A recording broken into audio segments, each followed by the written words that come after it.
All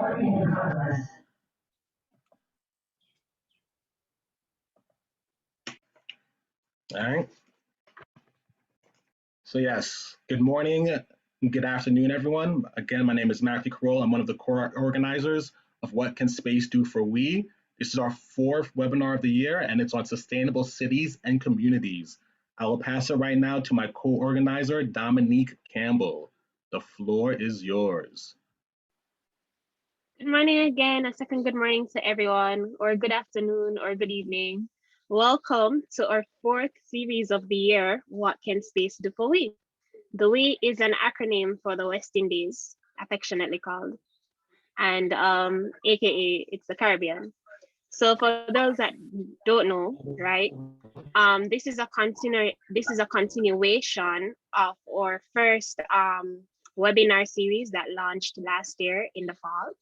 And we're so inspired by the turnout and the numbers and the amount of people that were interested in seeing what space can actually do for we, that we decided to make it into a series. So without further ado, this series explores and discusses like the benefits of having a space sector into the and space technology into the Caribbean. And today's discussion will be focusing on how space technology can help the Caribbean and sustainable cities and communities within our Caribbean region. So without further ado, I would like to pass over to Chad.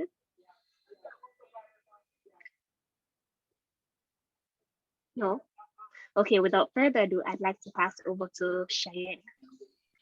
Thanks, Dominique. So I'm Cheyenne Polius. I'm a national point of contact in the Space Unit Advisory Council, and also one of the co-organizers for this webinar series. So like my colleagues have mentioned, this is the fourth out of a series of webinars, and each webinar that we've done in this series is focusing on one of the 17 Sustainable Development Goals. And for anyone who hasn't come across Sustainable Development Goals, it's a collection of 17 goals set by the United Nations as kind of the blueprint to achieve a more sustainable future for all. And these goals apply to all countries and need to be achieved by 2030. So this entire series explores how space technology can benefit the Caribbean in achieving these goals. And this particular webinar focuses on how space technology can help the Caribbean achieve sustainable cities and communities, which is goal number 11. So cities, by their very nature, they're hubs for ideas, commerce, culture, science, productivity. There's so much happening in cities. They're a crucial part of humanity's advancement, both socially and economically. And every city has unique challenges, especially in the Caribbean. So along with discussing those challenges and the challenges that might come along with building sustainable cities and communities, this webinar also wants to discuss how to maintain cities in the Caribbean in a way that continues to create jobs and prosperity without straining our land and our resources. So for example, space technology can help in developing sustainable cities and communities by helping to develop smart cities through the application of navigational satellite systems, Earth observation, satellite telecommunications, and space technology can also improve city services and disaster management. So this webinar is all about discussing what the role that space technology can play in helping the Caribbean develop those cities. And we're going to hear a lot more about that from our guest speaker, who I'll pass over to Macleay to introduce now. Thanks, Cheyenne. I may be biased about this because I'm a city boy, but I'm really hyped for this webinar because it's one of the coolest subjects in space. We're talking about urban planning and outer space. Naturally, when you talk about the space industry, there's a sort of wow factor that comes in it. But when I met our guest speaker, Britt Atkins, it wasn't just a wow factor, it's that she's forward thinking. I was like, that's what it is. After all, she's one of the leading voices in space urban planning and may even be the founder, if I'm not mistaken. Actually, I met Britt during the Commons in Space virtual conference that happened earlier this year. It was a really cool conference that focused on space as a shared resource for all. And I don't know about how many people know about the Outer Space Treaty, but that's one of the premises of it, that space is for the benefit of all humankind. It was a really cool conference where she presented on space, urban planning, and cultural commons. It was the first time I heard of that topic. And her, like I said, her presentation was so forward thinking, it makes sense that she won the best student presentation of the conference. It's a 3-day conference. She won Best Student. It's not an easy task. Outside of that, she leads a whole movement with her Celestial Citizen media company and podcast, where she has great conversations about human factors that are essential to our long-term survival and evolution into a space-faring civilization. And I'm grateful for it because she also gave me one of my first podcast looks. On top of that, she's definitely one of the people to watch in the space industry. So coming from sunny California, I know it's super early in the morning. The floor is yours, Britt. Well, thank you so much, Meckley. That's quite the introduction. So thank you for that. And thank you to this whole group for hosting this really great webinar. I can't wait to dive in. So I will go ahead and share screen now and try to pull up my presentation. And let's see. Can everyone see that okay? Okay, awesome. I'm just going to minimize here so I can see it. Okay, great. So again, hi everyone. I'm Britt Duffy Adkins, and I'm really looking forward to this discussion today about what space can do for the West Indies. So ideally, we're going to be focusing our conversation today on promoting resiliency, sustainability, and safety in cities and communities in the Caribbean using space technology. So I'm really thrilled to be here today. Again, as Meckley mentioned, I have an urban planning background. And so it's really because of this urban planning background and passion that I have, as well as a passion for space exploration, that I founded Celestial Citizen. And the whole idea behind Celestial Citizen was really an aspiration to merge these two seemingly disparate fields together to plan and help hopefully lay the groundwork for a brighter and more inclusive future in future of society and space, but also encourage collaboration and more equitable practices in city planning on Earth as well. So by way of introduction, and Meckley already sort of mentioned this, but Celestial Citizen is a space media company that is deeply tied to urban planning strategy. The organization seeks to provide storytelling opportunities for public participation across many different forms of media to both encourage conversations around how to democratize access to space, as well as make space futures more inclusive. So some of the key initiatives are to make space exploration and space city planning a multi-stakeholder initiative, promote sustainability both at home and across the solar system, solve Earth challenges with space technology and solutions, achieve high levels of civic engagement in space, and ultimately work towards the goal of making space for everyone.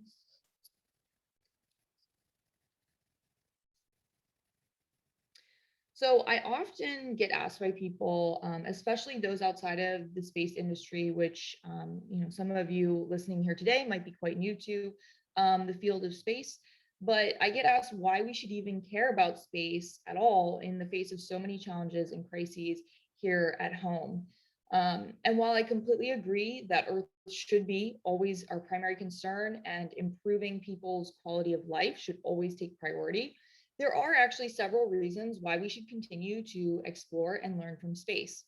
So for one, science missions propel forward our understanding of our own planet, solar system, and our unique place within the wider universe.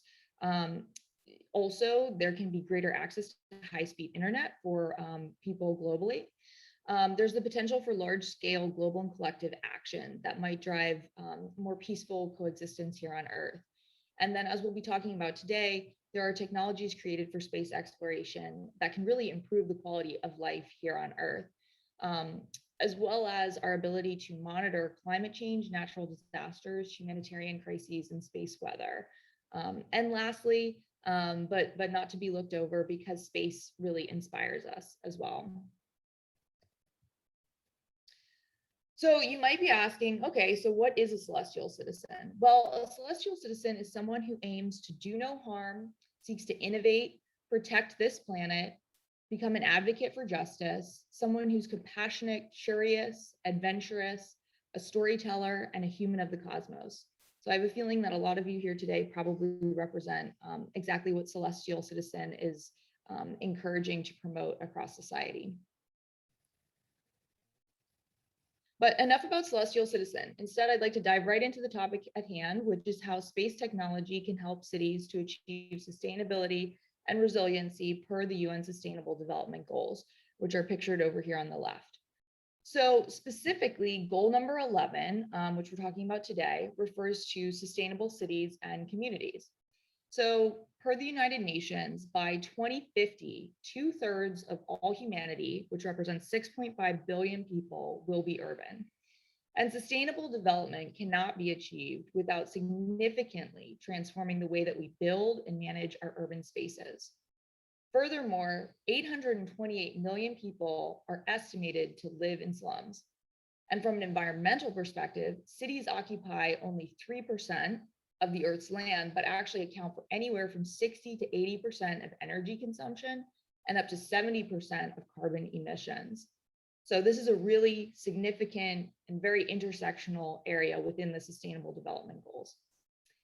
And some of the key initiatives and goals within the goal number 11 are to provide urban dwellers access to safe and affordable housing, sustainable and safe transportation for all, greater inclusivity and participation in city planning, protection of cultural heritage, reduction in deaths and number of people affected by disasters, improved air quality and waste management, as well as an overall reduction of environmental impact, universal access to green and public spaces, which we'll talk a little bit more about later, and also support to the least developed countries.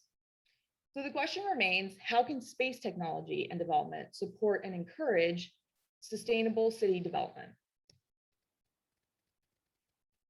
So one of the biggest ways in which space technology can directly benefit communities and encourage smart cities is through the use of geospatial data collected by satellite. And in fact, Carlo Rotti and Matthew Claudel of MIT wrote a fantastic book about the future of smart cities, which I encourage everybody here to pick up a copy of. And they wrote that the most desirable future might be one in which people have the opportunity to directly benefit from the inherent value of their daily actions. So that's really what we're talking about when we're integrating this kind of data that we're gathering from satellite observations and things like that. We're really taking advantage of things that are already happening and already occurring in our cities, but we're just starting to get a better sense of what that actually means and how it can be and how this information can be used to improve the quality of people's lives. So in urban planning, before we had this ability of being able to look at things from sort of like an eyes in the sky perspective, before that time period, there was a lot of influence from people who, you know, had the most power, had the loudest voice, were able to sort of shape and shift policy making. And they were able to convince people of things that might or might not have actually been the on the ground reality. So now we're actually able to hopefully extract some of the bias out of this process and really start to understand what is truly going on. So the ways in which satellites and Earth observation missions can benefit cities like those of the West Indies are many and varied. So for one, urbanization trends can be observed and analyzed. So when we have the ability to see how cities are either rapidly growing or areas that are declining within them and how people move about their locality, local governments and community leaders can then make better decisions that more readily reflect the realities of their residents. Also, we have the ability to monitor air quality, pollution, and waste management. So I guess specifically one thing that also comes to mind with regard to air quality is that some of you might be familiar with the wildfires that occurred, for instance, in California, where I'm currently located last year. And some of the real-time tracking of those fires, of the air quality, and how widespread the impacts of those wildfires were across a very large region, were something that we were able to do specifically using Earth observation data.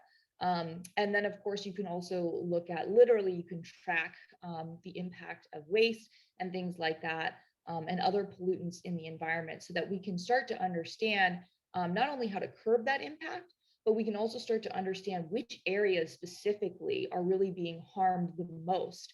Because oftentimes we see that the areas that are being harmed the most environmentally are not necessarily the ones that are contributing the most to that problem. So this allows us to get a better understanding of that. Also efficient agriculture and use of resources.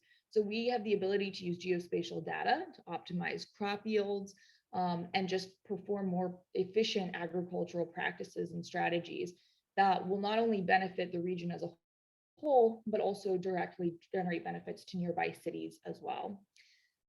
Also, we can use satellite observations to track natural disasters and impact from climate change. So the data that we receive from these satellites allows us to better anticipate, prepare for, and respond to natural disasters in real time. And so this can obviously be both life-saving, it can also be economically beneficial, and it can also be beneficial in the sense that we can start to understand, obviously the Caribbean specifically is very vulnerable to climate change, and we can specifically start to track sea level rise, and we can start to understand where we feel like the problems are most acute, which can just allow us to, again, have better decision-making abilities. It can also empower citizens to be more aware of sort of what the reality of their particular city or locality is, and take action where they see fit. Also, from a public health perspective, we are able to monitor disease spread. From a safety perspective, we're able to track illegal activities in areas. We're also able to improve people's quality of life by providing greater equity of green and public space. Also, importantly, for the entrepreneurial ecosystem, we can support small businesses as well. So it's very important across social, economic, environmental aspects. This sort of data is really going to, I think, be quite critical for how we already live our lives and how we will continue to live our lives, hopefully making better choices for the people that actually live there. Now, all of the prior applications were fairly location agnostic. So I also wanted to address some challenges that seem to be recurring themes in urban planning studies and initiatives in the Caribbean specifically. And I will caveat this by saying that a lot of the urban planning case studies and things like that have also been led by outside foreign influence. So of course, while it's always the goal is to understand what's truly going on the ground, I will just caveat that by saying that any of these studies, any of these challenges would need to be addressed by actually taking a very active role with the specific communities themselves and the leaders within those communities, and less of the external influences. So these are just a few examples of how satellites can be made very useful to communities in the region. So a recurring theme seemed to be rapid unplanned urbanization, which can then in turn lead to unpredictable patterns of growth, informal settlements, and risk of infrastructure collapse. So as I mentioned earlier, some of those UN statistics talking about how rapidly we're going to be urbanizing, obviously certain regions of the globe are seeing that growth happening even faster. So we just want to make sure that to the greatest extent possible, this urbanization is thought out so that it is safe, sustainable, and ultimately economically viable for the communities as well, and also preserving the cultural heritage of the areas. The region is also incredibly vulnerable to rising sea levels, which I mentioned before, warming temperatures, and more frequent extreme weather events, which of course then have an unfortunate toll on human lives, health, and also negatively impact the local economy. Another follow-on effect of this is that the infrastructure and construction intended to rebuild these areas that have seen great damage from a natural disaster are actually more likely to see what could be called recovery infrastructure, which really doesn't take into account any of the social or cultural heritage of the area. So it's basically, you know, you'll see a lot of development that comes in that is just purely trying to solve the safety and the rebuilding component of the question, and not really focusing on the very important social, cultural, and economic perspectives of making sure that this is viable in the longer term and something that the community actually wants to see. Additionally, the image here on the left is an example actually of a community space that was intended to restore some of the social fabric lost after the 2010 earthquake in Haiti. And so this was designed by Emergent Vernacular Architecture. Tapis Rouge is what it's called, and it's a series of concentric rings that form an open air amphitheater So it's meant to be a safe, multifunctional community space intended for public gatherings, community activities, sports, etc. And so this was developed around one of the sort of informal settlements that occurred in the area. So one of the other big themes and sort of common problems that you'll see within urban planning is that a lot of urban planners will come in, they will try to relocate, displace people, or things like that in the wake of disasters. And so seeing examples of where at least there was more of an emphasis on in situ planning, which is basically where you try to rebuild without displacing the residents of the area and trying to work around, what's already in existence, because a lot of these informal settlements already have a very rich social fabric that actually enables people to seek out the employment opportunities that they want. Not always, but sometimes that's the case, that we find that actually if we disrespect these informal settlements, we're actually losing a lot of that social fabric and that economic fabric as well. So I just thought that this was an interesting example. Another potential issue where geospatial data could be helpful is looking at housing shortages. So specifically a disconnection between housing and employment centers, sort of is what I mentioned before. That's something that we see a lot, where if urban planners are not paying attention to the data at hand, if they're not thinking about the people that are actually living in these areas, they might lose sight of the fact that actually a big piece of the employment question and the jobs question is also making sure that there are affordable and safe housing options that are close enough to those employment centers as well. So that's a big topic. We also see that due to housing shortages, there's a fair amount of social segregation that becomes fairly common. And this can also, frankly, just be due to the separation of formal and informal residential areas. Another challenge would be a prioritization of funds and resources on areas that specifically cater to tourists and support the tourism industry over the actual residents. So, for example, like one way of looking at this, and this kind of leads me into the last bullet point as well, but it's just understanding the inequity of green space and public space and housing options based on regions that are more catering to tourism versus areas of a city that might be, residents only for the most part. So there can be a lot of inequitable practices around this. So that's another theme. And then generally speaking, there's a tremendous amount of socioeconomic inequity built into any urban space. So that's really anywhere you go, you will see this routinely, unfortunately. And so although this is a pretty broad topic, the issues that seem to be particularly acute in the Caribbean region are lack of affordable, accessible public transportation, which again, having the ability to see that from an Earth observation level and understanding transportation patterns and frequency of those and where people are coming from and where they're going, how we can basically make that process more efficient for folks. That has a direct impact on the economy, a direct impact on the types of jobs and opportunities that people have available to them. So that's a really big piece. Again, that imbalance of green and public spaces, as well as inequitable access to social, cultural, and other economic opportunities. So all of these challenges, again, can really be observed, analyzed, and hopefully solved through geospatial data. Information from Earth observation is critical, not only for empowering citizens with having this information, sort of in their toolkit, but also for local leaders and municipalities in the community, so that they're able to feel more confident that their decision making is not only adaptive to the changing needs and into real-time information being pulled in, but also responsive to the actual issues that are facing these cities. So as I said, these are just a few examples of potential applications, but really there is limitless potential for the Caribbean here in terms of being able to apply a lot of these technologies from space.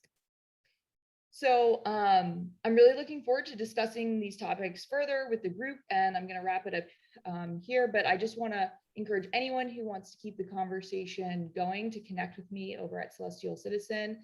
You can reach out to me directly at brit@celestialcitizen.com. I really want to understand how Celestial Citizen can better support your community from a space perspective, from an urban planning perspective.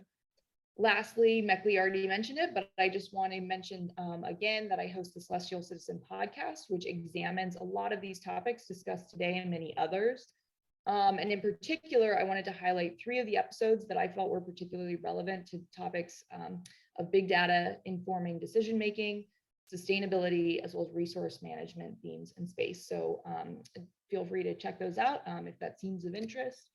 And here's my contact info again, so please don't hesitate to reach out. And thank you so much for your time today.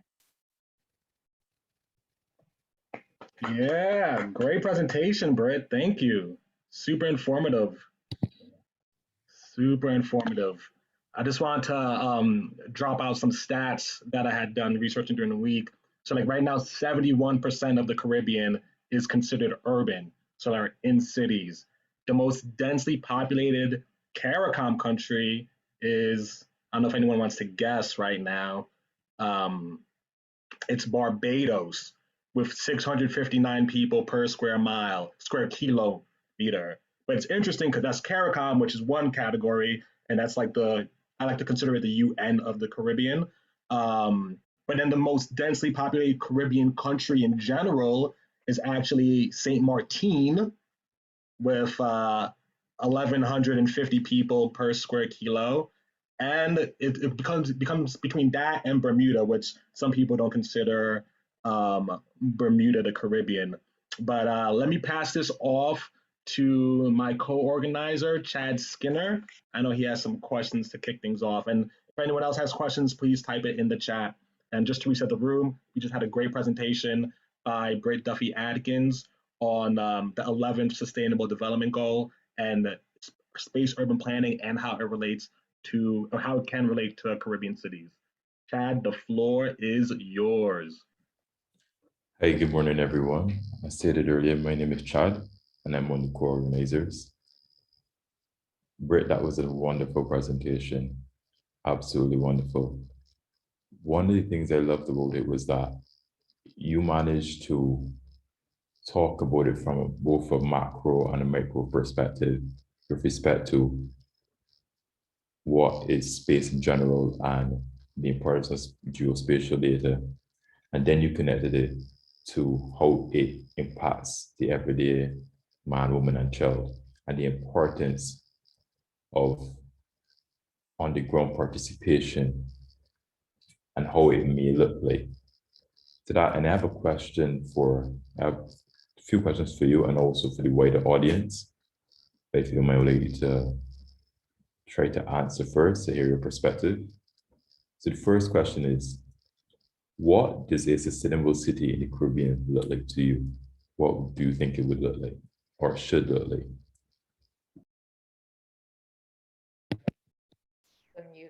Yeah, that's a great question. Thank you for that. And I think so I guess the initial response that I have is that, as somebody who's not currently dwelling there, it's not really necessarily my place to say what my, ideal sort of sustainable city in the Caribbean would look like.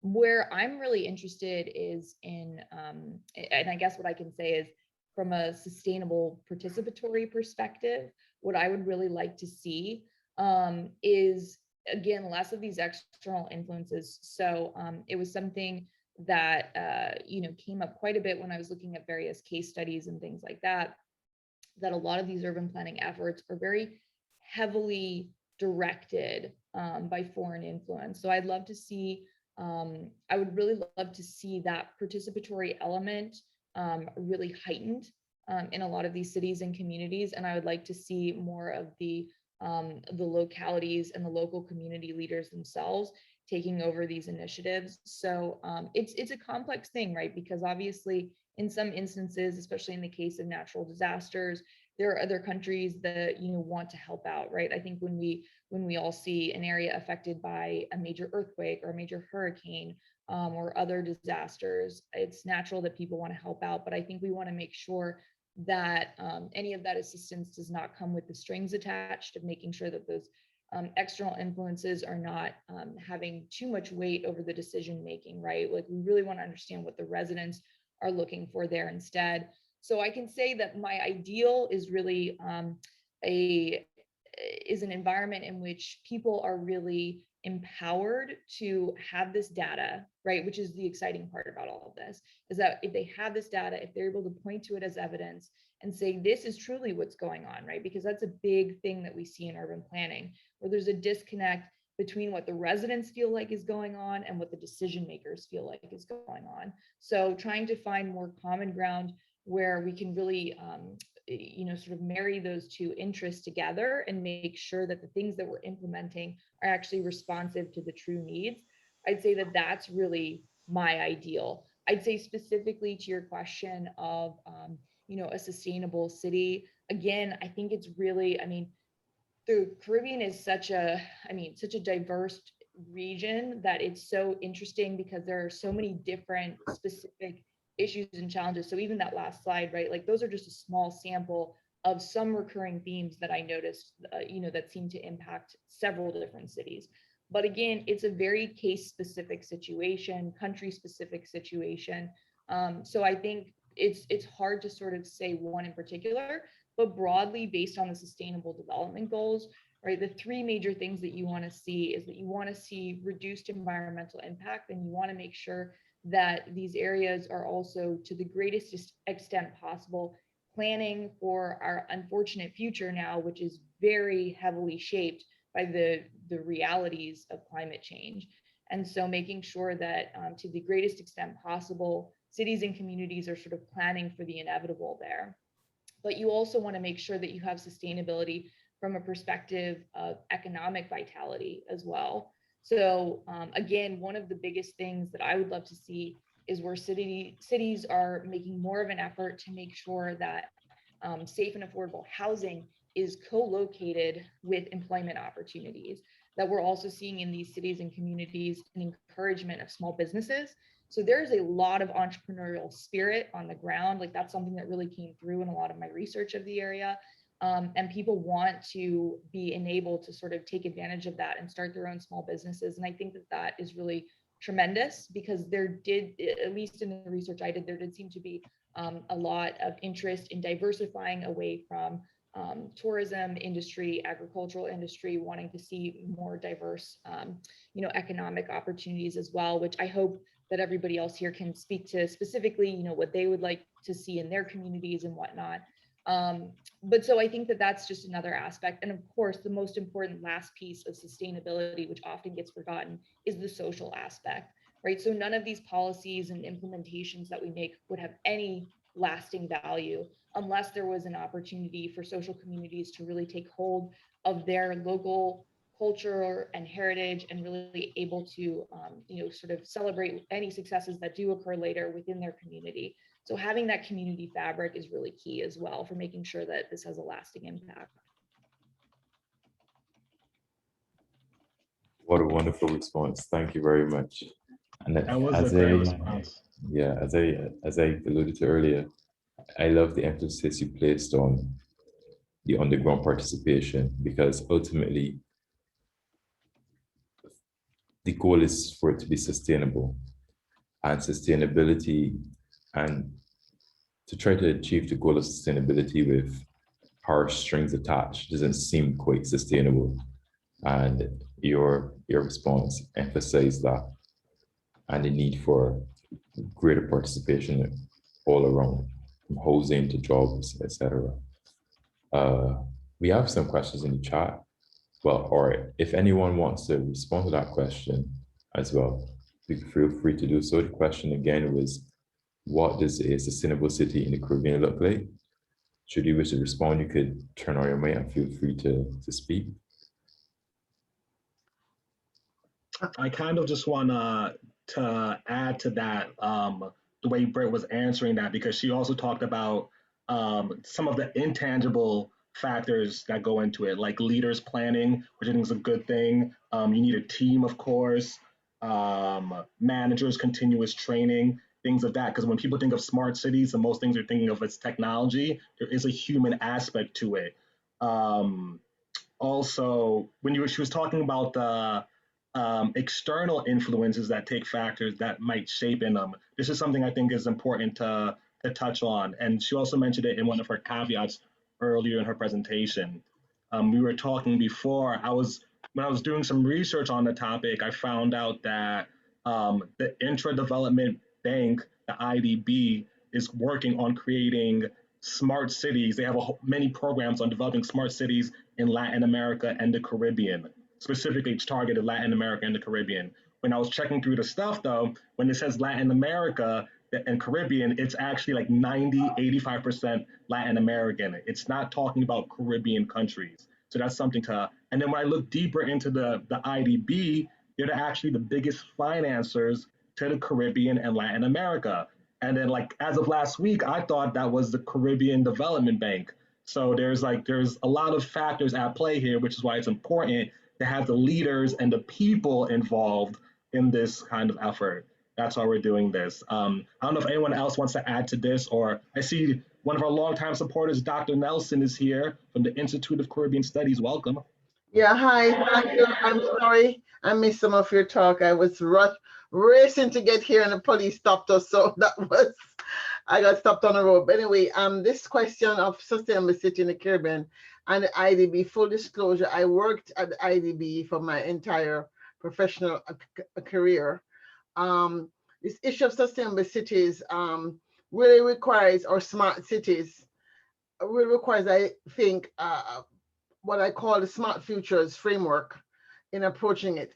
The reason why I've launched this conversation about smart futures for a flourishing world, and you see the picture there, plug for my book, it's already available on Amazon on pre-order, please feel free to order. It's really, the fact is that we have smart cities, but we're not necessarily designing it for a smart city that works for all. And in the day, the city can be smart in terms of sensors and all those things, but it still does not support the inclusive prosperity or a flourishing community. And so I just want to say that, yes, we need data in terms of things like water and energy resources, but we also need to ensure, we're talking about sustainability in a city, or smart for a city, that we consider that it's smart for the people that live there, and that we design with these 5 principles, which is about really making sure the leadership have systems thinking, making sure metrics are meaningful, make sure the agency of the people who are in this city or in this community is respected and their aspirations are taken into account, building a robust resilience, what the R stand for, and finally, the transformative use of technology. And this is why the Caribbean Space Society exists. We believe fully that the transformative use of technology and the training that the Caribbean countries need to start getting on board on immediately, not like next 10 years, is critical if we're to really benefit from the new information that's available, because we are literate in what's happening in the data that's available already, plus the data we want to have. I'm not sure, but just add one more notice in case anybody is here from any small island states anywhere in the world. We'd really love to stay in touch with you, because I believe that the Alliance of Small Island States, which is about 55 countries plus about 3 or 4 or 5 observers, really could do a good job if we came together. Of those islands, only 1 or 2, I believe, actually have acceded to USA, which is Mauritius and Singapore. And I think we could do a job of moving together faster if we're able to sort of network among ourselves and get the engineering schools in partnership. So on that note, I've been talking to 3 universities now in Caribbean who have interest in sort of getting like a space club, science club started. And one is in Trinidad, one is in Guyana. So I'm hoping that by fall, we'll have the beginnings of a small space lab, at least in one of those 2 countries, building out a CubeSat kit, just to get acquainted with the issue. So if anybody wants to talk to me about it, going forward, please be in touch to see how you can help build this capacity in the region. Thanks for that, Dr. Nelson. I don't know if anyone wants to add or should I touch on this? Giselle asked a question in the chat. I'll shoot her question off. And this is directed to you, Britt. Giselle's is from Trinidad, and she wants to know, what is the pathway for access to the information mentioned, I guess in terms of geospatial data? Yeah, that's a great question.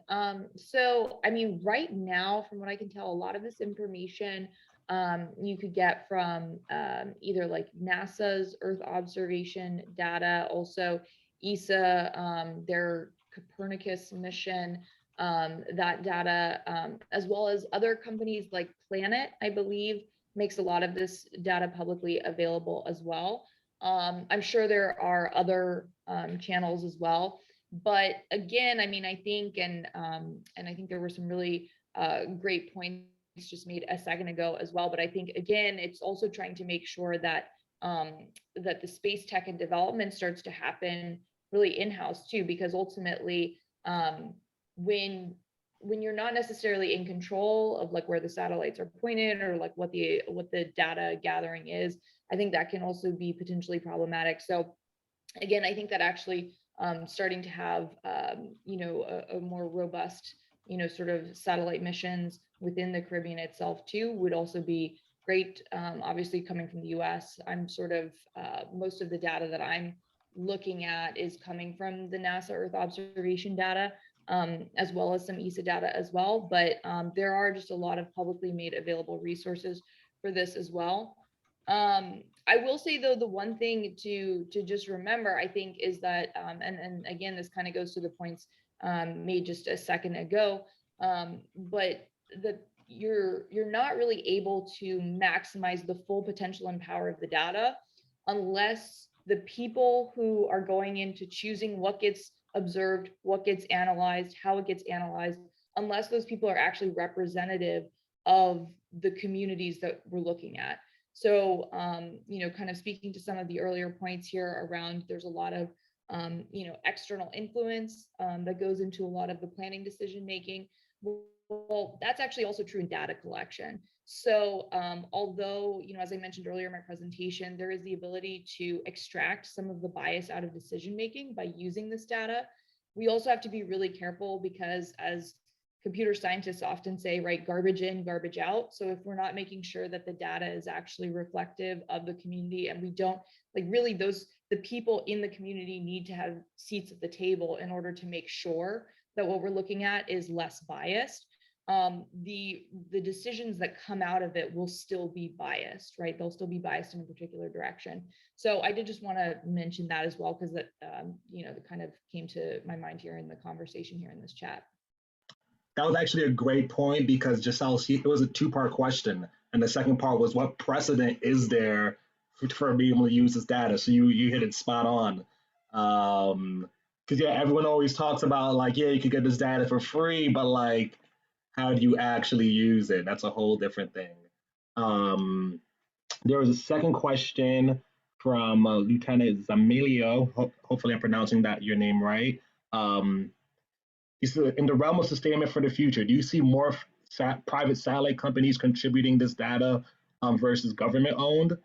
And how do you see the relationship between this needed data and its ability evolving? You actually kind of just touched on that, did you not, though, right? Yes, you did. That was a very comprehensive answer. Let me see if any other questions in the thing. Okay. Do you want to take a second question? I'm not sure if you're on mute, Chad, as well. Okay. So the second question, which we heard, was that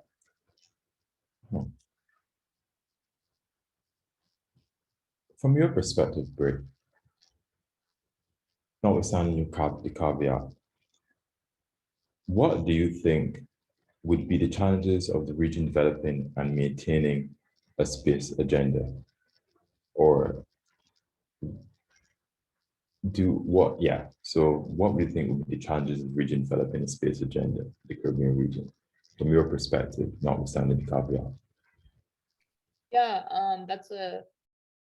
that is a very complicated question in some ways, but I think in but it's so important. And I think in some ways, the biggest challenge, I think, of course, is going to be around funding and agreement over where that funding gets allocated as well. So, you know, I mean, even in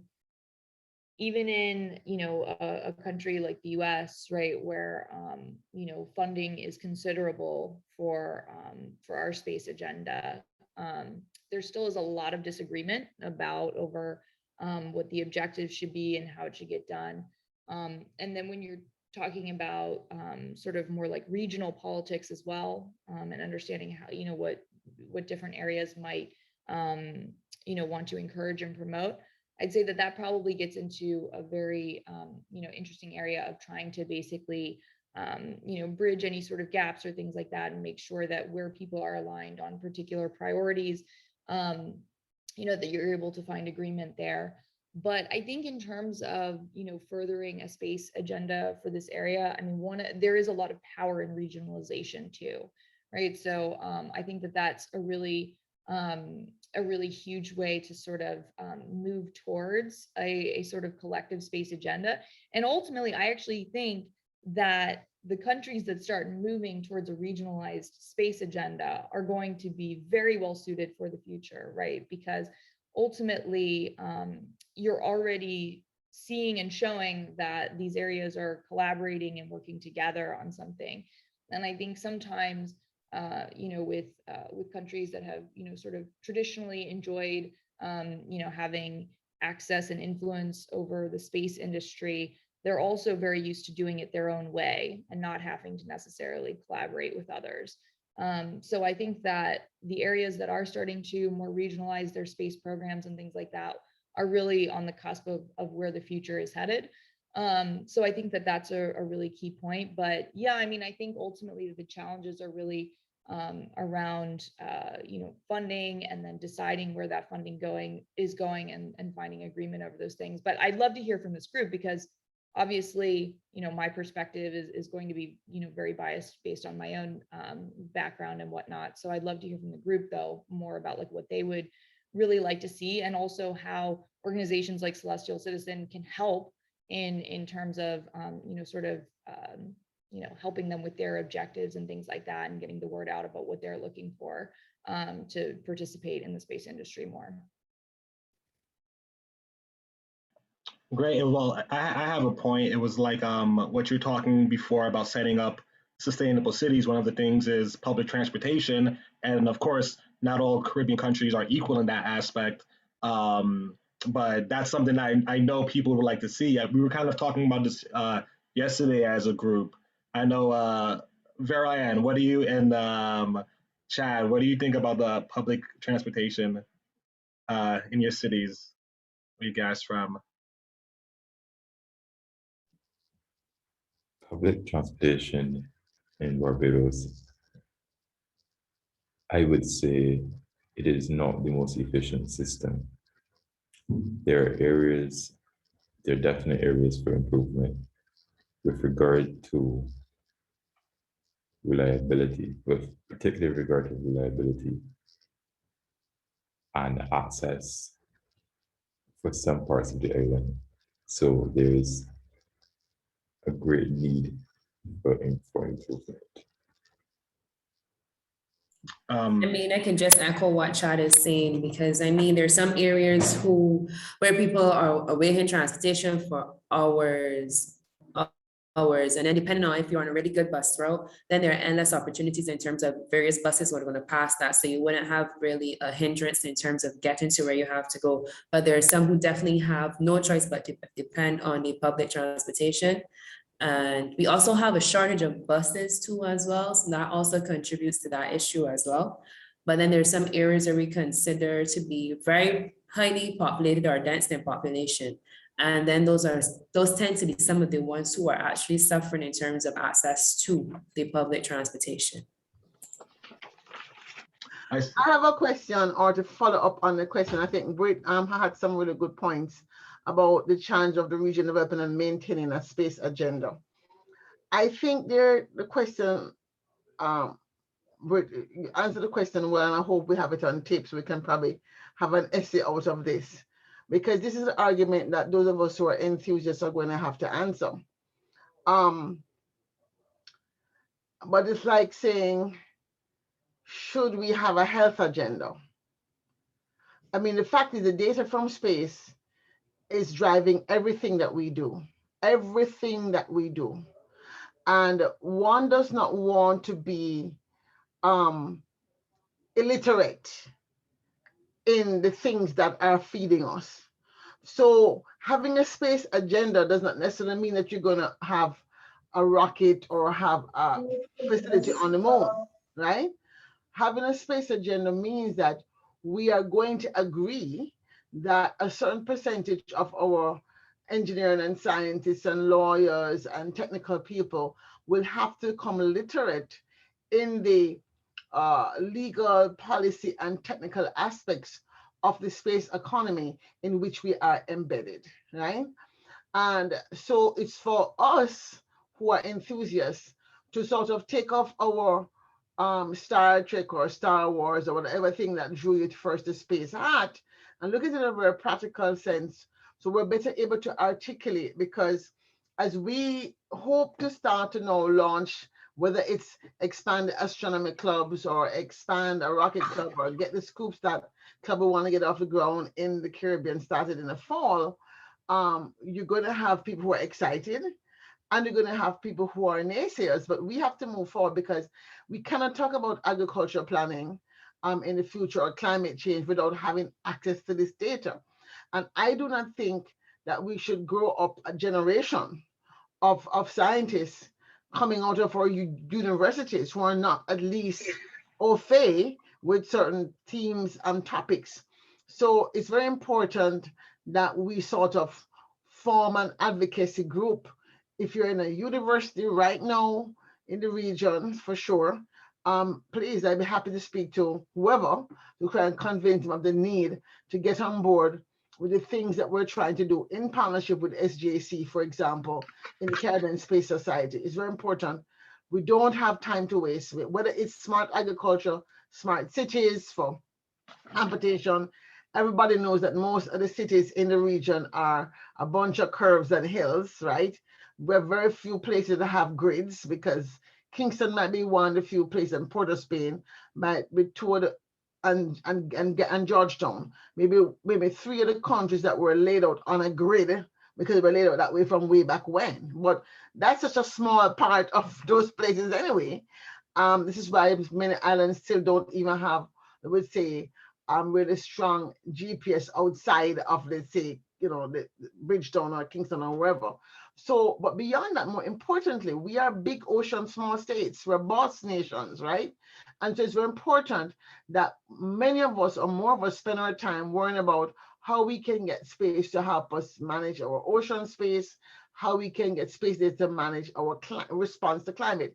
We cannot be going to COP and going to all these organizations to speak and have a vote with illiterate ministers representing us and with scientists that are half-baked. So even to have a voice in the global rulemaking, right? It's important we have a space agenda. So at least we're educated about the positions we're taking when horse trading is being done in these spaces. So I agree that we do have to come up with the cost of doing certain things, right? And maybe we're not able to convince the government to pay for certain things because really it's not in their interest to spend millions of stuff on doing it. But the things that don't cost millions to do, I think we have to make the long-term argument, and this is where we need to have a futures generations approach. And I'm putting it on the table to the people here, no matter what small country you're from, because what Wales is doing in the formulation of having a futures generations commission, where there are certain things that no government can do in Wales unless it has been put through this lens of the long-term impact. I think it's time for the Caribbean to begin to have this conversation. And we have begun the conversation with this organization, and they're happy to help coach NGOs in the region who want to learn how to advocate, to push, so eventually we can convince the Caribbean policymakers and politicians to begin to put these kind of laws and policies into place. So if we're talking about sustainability for generations to come, then I think we have to be able to afford a space agenda. And we have to understand that the metric of just, okay, turn around fast, growth without moderation is a cancer. We know that, right? The body. And so what we're going through now as a species, planetary, we're actually experiencing a planetary cancer. And the people or the species that will be kicked off will be more than likely humans, because the roaches will come back before we do. The insects and the virus will come back before we do. So we are the cancer. And so we have to be able to really articulate it in ways in which we make it clear that all nations, no matter how small, should be literate in the conversation around this emerging space economy. Yeah, that's a great point. Education is a huge factor. Trying to circle around with everything, I'm thinking about, because I had read this earlier when you're talking about smart cities and like a starting point, I'm thinking we should like, one way is to start small. And this is what I love about the concept of smart cities, is that the study of it, it's looking to solve the problems of the majority of people in the city. You find out that 71% of the Caribbean are in urban populations. So this is something that we're trying to see what affects most of the people. And if we go back to public transportation, like that's an issue, and to see how can space technologies actually help that. I've been to this is in a Caribbean city, but I remember I went to Mexico and Guadalajara before, and it looks like just a nice rural city. But when you figure it out, it's actually a smart city. Everything is connected to a phone, so you know exactly when your bus is late. You know exactly when it's late. You know exactly when the next bus is going to come. It's like little details like that. It doesn't look like New York City. It's not like crazy with skyscrapers and everything.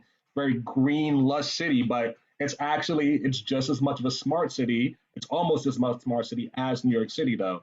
So like there's ways to do this on a small, even something small as infrastructure, like transportation is a way of doing this. I don't know if anybody has any other questions to add. The floor is yours right now. See that Giselle said she agrees with a lot of his points. She wants to add that the private sector needs to be engaged as well. Yeah, the private sector definitely needs to be engaged. But then, like when you put the profit motive to it, it's a slippery slope. And then you have people going back and forth. But we definitely need some advocacy for this, especially in the Caribbean.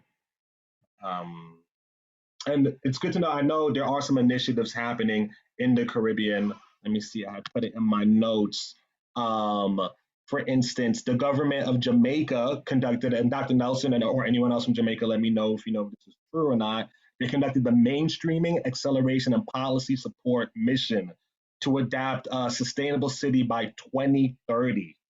Okay. And I know somebody else here said in public transportation, I think Barbados actually has solar panels at the bus stops, which is pretty cool. It's another way of doing this, a balanced approach. I think that the young people on this call, this is my opinion, need to take matters in your hands. I'm really serious about this.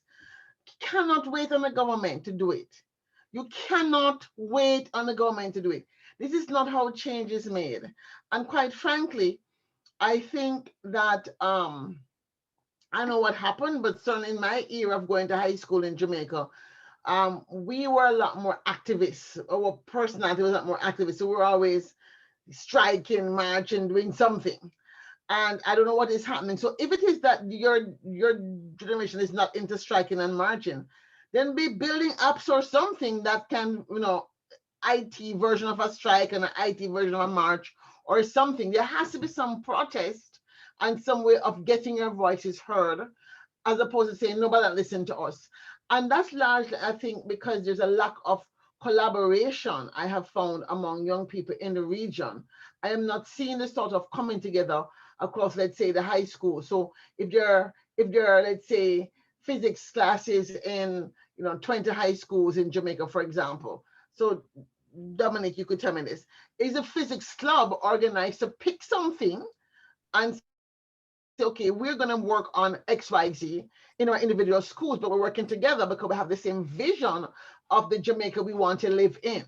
And that is, I think, a missing piece in how you organize for change. it's not enough to just be in a seminar and learn and then say, I'm going to do this by myself, because we're talking about a government that's entrenched in their position. Worse, you're young. Our culture is like, have respect for your elders and wait your turn. So you have to go around that. And this is what I've been trying to, I guess, inculcate in the young people who I do mentor. You cannot sit around and wait for quote unquote old people to die off, because by the time it's too late. We really are in a crisis. So we know some of the push points. So we talk about the cities. Many Caribbean cities are on the coastline. Guyana is below sea level, right? Some of the other islands are very flat. We have a lot of floodplains. Maybe there's a way that, again, if we're talking about cities as an entry point, since many people live there, we always have a flood. Is there a way that we can begin to use the data that we can gather to sort of make the argument for helping the government bring young people into the conversation about what cities they want to live in the future, right? The sustainable city movement in Jamaica is still a very small clique of people. That gives me pause for concern. There needs to be a public consultation process as to what the sustainable look like for most people. And this habit that they have in many countries of having a participatory approach in which you put a questionnaire out for like a couple of weeks and then claim that you have, what they call the word, you have that thing to the public. That is, and that, when I know that's not how we think as a culture, it's not enough. So I'm saying we need to have that pushback. Young people need to demonstrate what participatory development looks like. And there's absolutely no reason why there cannot be, if there's an architecture club or urban club or whatever club that sees that there's an entry point for the space conversation, to basically popularize that yourself. And this is the beauty of having a smartphone, right? This is why we can have smart futures, because we all have smartphones. So our responsibility as advocates then for small islands getting engaged, and the Caribbean in particular getting engaged in the space agenda, I think it's for all those of us on this call in SGAC or in the Caribbean Space Society to partner to come up with one thing that we can do to advance how we use a piece of data that already exists, so they don't have to buy it, right? To advance a particular, if it's GIS, if it's port rehabilitation, if it's coastal zone,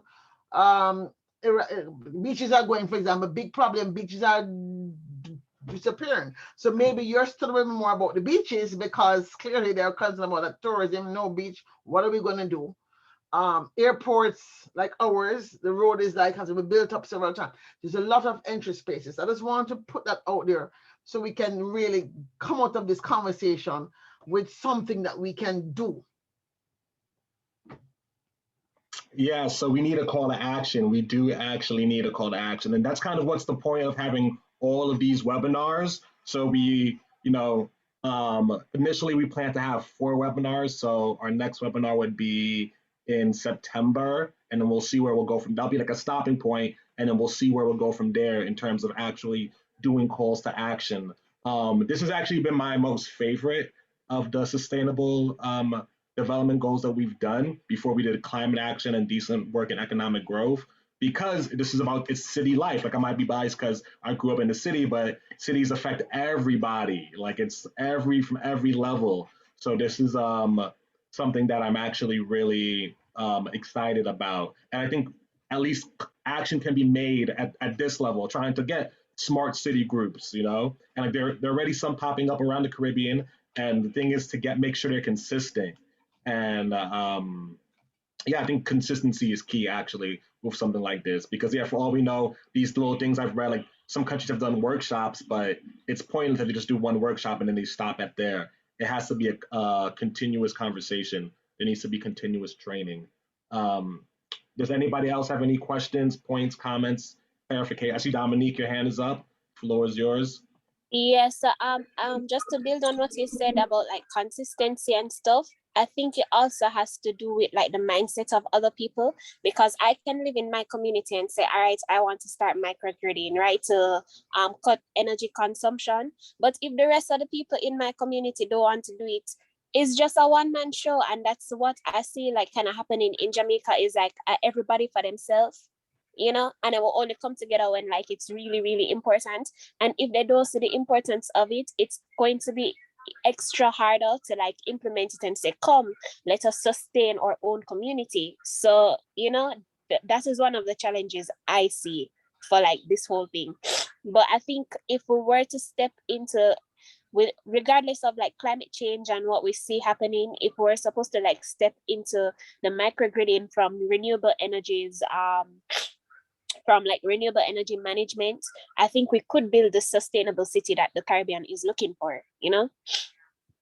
That's a great point. I'm gonna pass it to Angel in a second, but just to actually your point. So I was reading this thing from the IDB on how to start a smart city, and they said the starting point is you can look at an overview of the city, and you look at all of its dimensions. That means its challenges, the wishes of its citizens, which is like that's because you're saying every person for themselves. If you they'll have something in common, and the opportunities that could be provided by technology. And in my mind, I'm thinking technology is mostly space technology. So like the main thing is like we need to get a consensus. Like what? That's why I think public transportation infrastructure is a good place to start because everybody would allow people, you know, to use public transportation. So, but Angel, I saw you had your hand up. The floor is yours.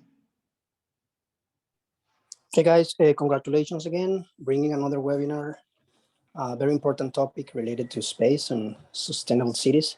I had a question for Brit. I was wondering have you seen any change on concept, designs, or trends about sustainable cities now that we are living in pandemic? And then after pandemics, do you foresee any change in urban planning or the way that we were approaching sustainable cities after the pandemic?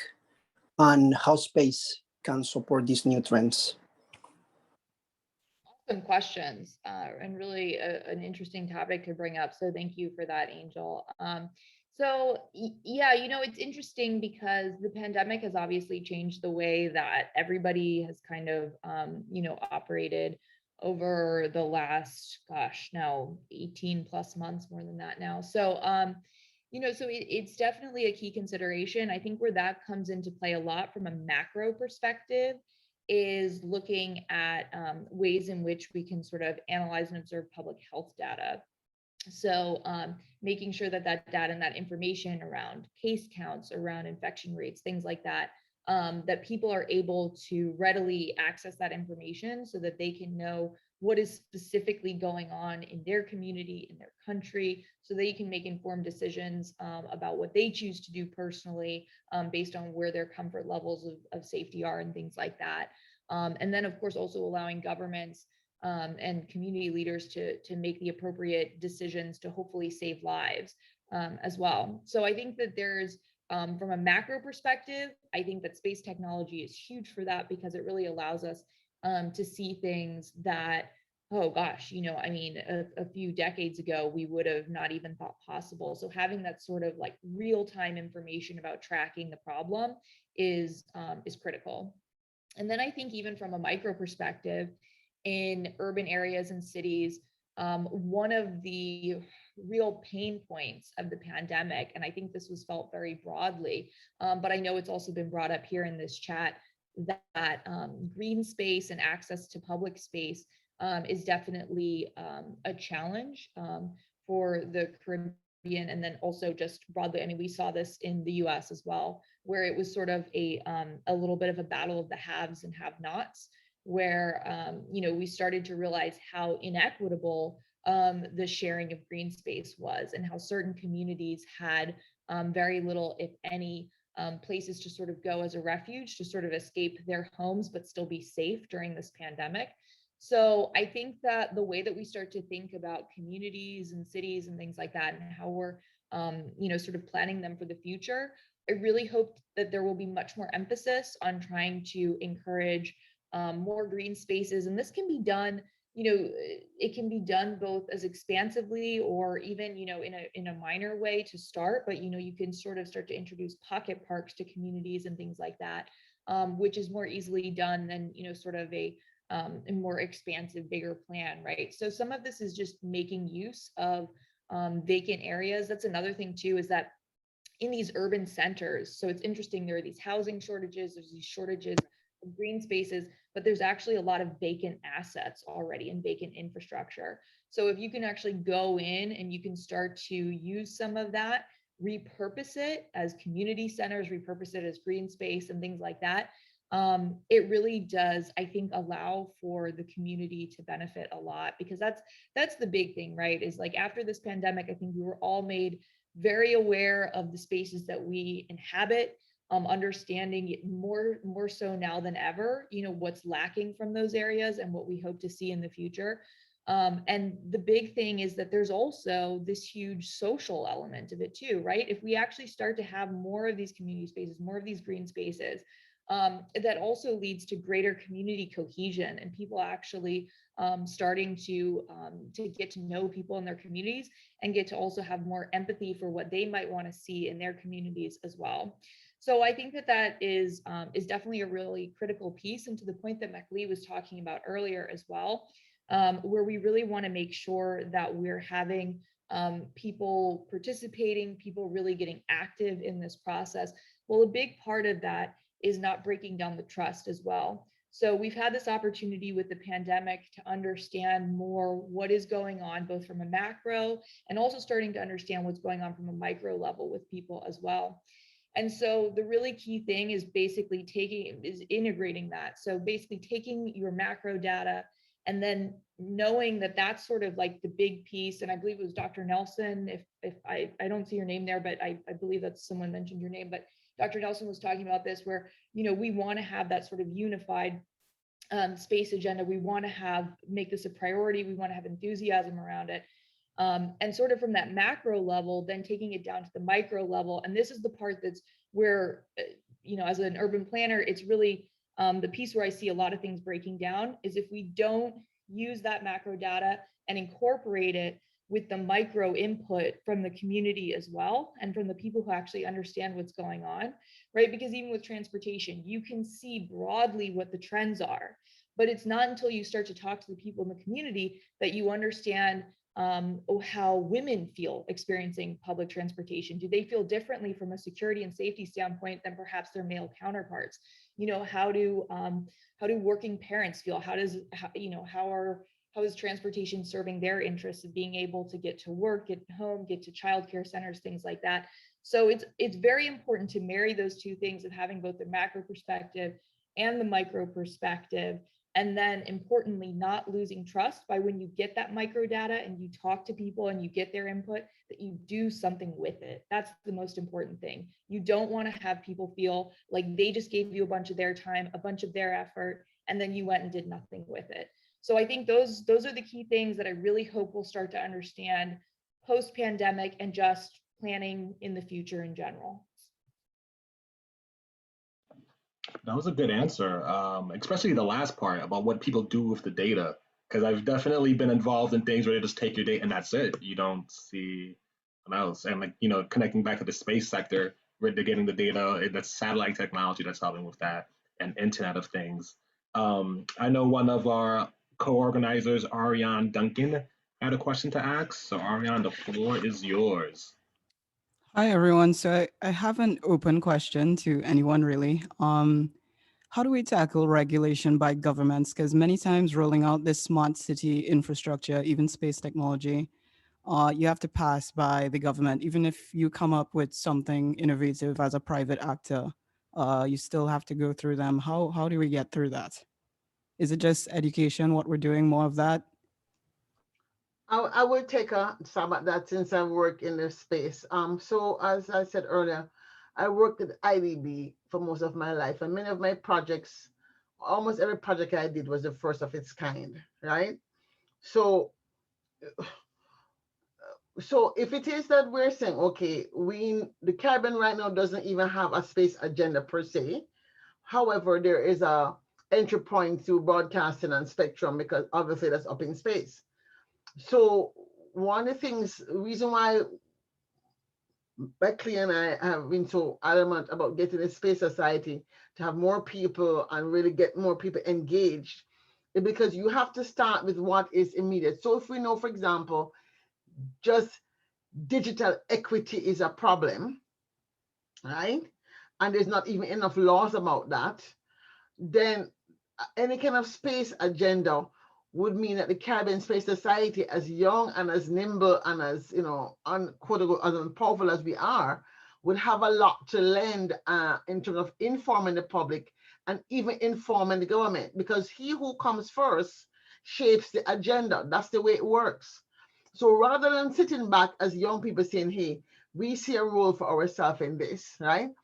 You really have to organize and then begin to drive the agenda you want. So if you know that the probability of somebody coming down the road and needing data and the laws are not suitable to deal with the data, then you have to have this conversation publicly and begin to insert yourself as a collective. If one person does it, you're right, it's not going to work. It always has to be done through the rubric of an organization. I do believe that creating this, building on what we have started and really using this opportunity, especially with COP26 coming down the road and the Caribbean just going with the usual stuff, but with no additional information about issues like data planning and flooding and urban space.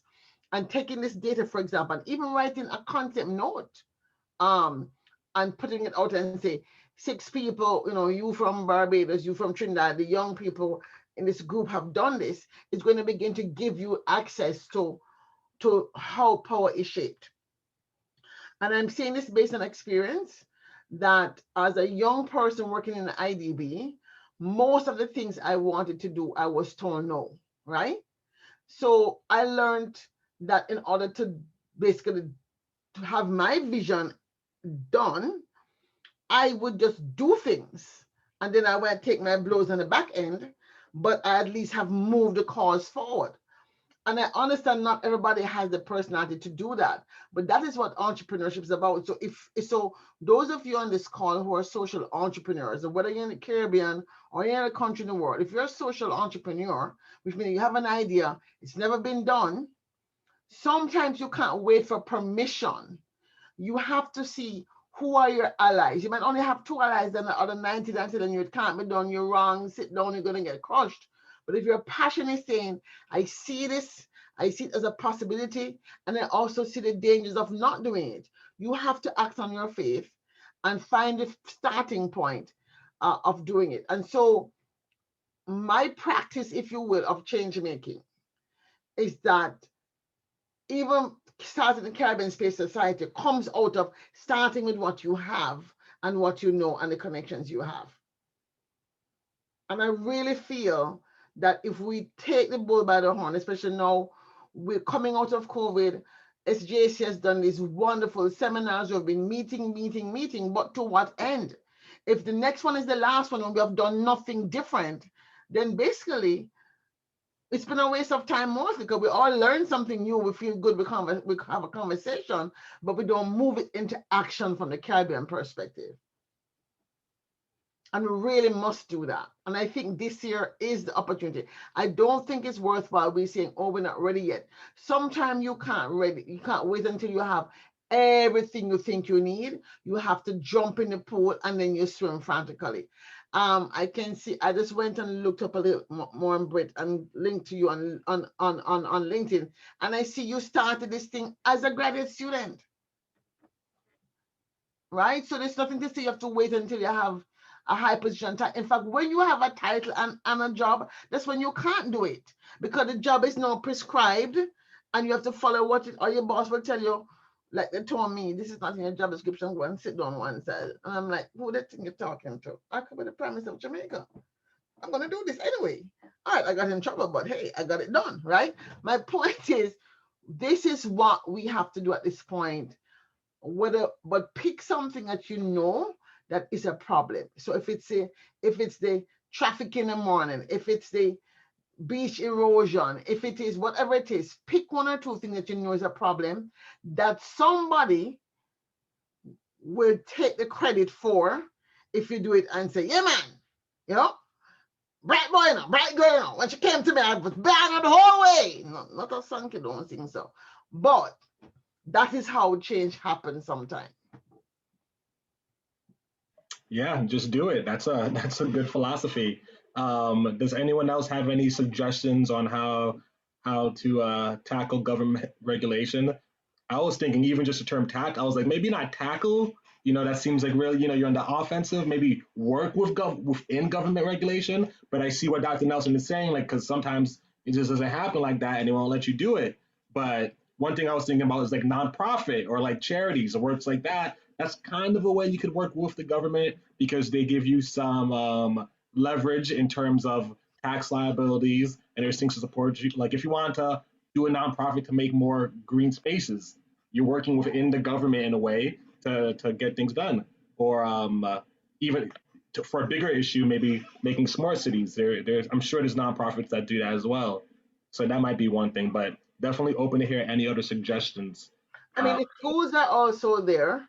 Some schools have access to good pieces of land, which are like just bowls. There are lots of conversations now in the private sector in some countries wanting to plant trees. Let's say we're to start a program. Okay, there's a big tree planting agenda, and the trees have to be managed. Who knows where all these trees are? What if you say, okay, we're going to tag these trees? I'm not making this up, but I'm saying find an entry point that is a small entry point, but it gets your toe in the door to be taken seriously.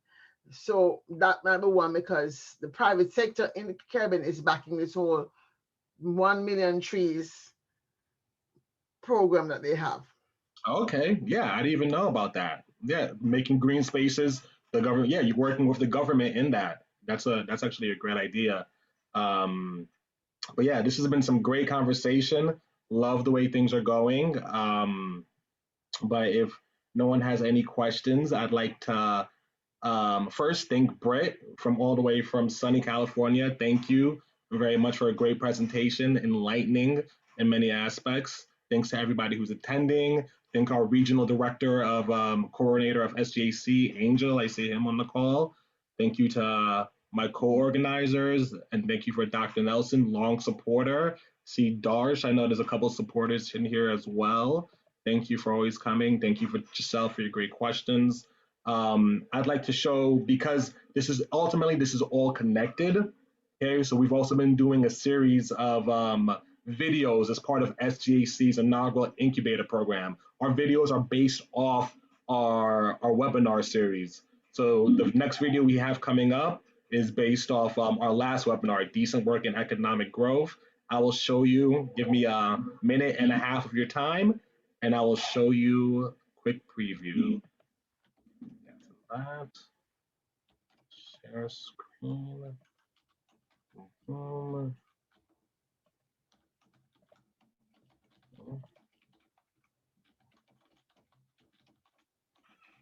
Need to make sure. Can everybody hear, by the way? I need to make sure that's, I know sometimes.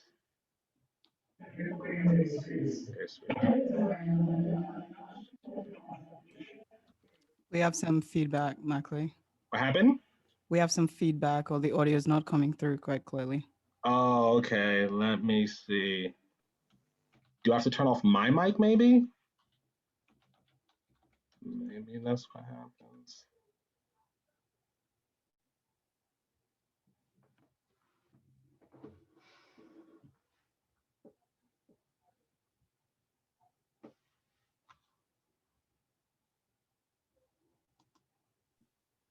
I'm not hearing anything. I think when you turn off your mic, the audio goes too. Is it just me? I think under the share screen, you should be able to share computer sound, and it will share the sound of the video. Yes, thank you. That is whoever that kind soul was. Lev, thank you for that. In this video, hi everyone, welcome to the What Space Can Do for We video series. My name is Ariane Duncan, and I'm a national point of contact for Trinidad and Tobago for the Space Generation Advisory Council. In this video, we'll be exploring how space technology can help the Caribbean on its path towards achieving Sustainable Development Goal number 8, decent work and economic growth. Goal 8 aims to promote sustained, inclusive, and sustainable economic growth, full and productive employment, and decent work for all. So how can space technology help the Caribbean in the creation of new jobs and sectors anyway? What's the connection there? According to the Space Foundation Space Report, In 2019, the global space economy was valued at just over $423 billion. And according to reports from Morgan Stanley, the global space economy could generate as much as $1 trillion in revenue by the year 2040, a large market with the potential for innovative minds to capture market share. In this video, I'd like to share 3 ways in which the Caribbean can be involved in the new space sector. First up, creating businesses and solving global problems using open data. And that's just a preview. Our video will be out. We had sent it to SJAC PR and comms team, so it'll be out on YouTube in the near future. And I just want to remind people, because Dr. Nelson made a good point, this isn't just a pointless thing, these webinars we're having. We're actually leading up to something where there is going to be a call to action, and we appreciate all our supporters and friends of our series for coming. We will need your help in the near future, but thank you, everybody. Definitely. I was just gonna send the link for, so this is our second video, and the first one is already on the YouTube. So the first one was related to climate action. So I'll just share the link for that video now, and then you can have a watch after this webinar. Thanks, Cheyenne. So I will make sure to send it to everybody who attended as well.